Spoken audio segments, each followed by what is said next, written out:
Ассалаумағалейкум қазақ елі, қазақ халқы. Мен Тоқысбаев Бағдат, Қазақстан Республикасының азаматы. Қазақстан Республикасының билігі үркіп, қорқып, тіркемей отырған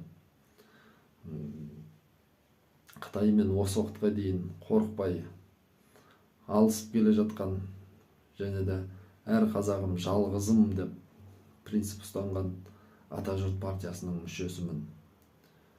Менің мынау сатымсақ, зұлым, Қытай құл Қазақстан Республикасының билігіне қояр датым, талабым бүгін, яғни 13 қараша күні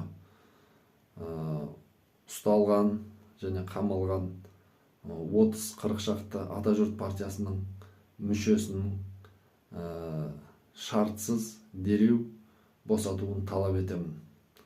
Олар ешқандай да заң бұзған жоқ және де қылмыс өткізген жоқ. Олар тек зұлым, өктем Қытайға өз талаптарын ашық жариялады.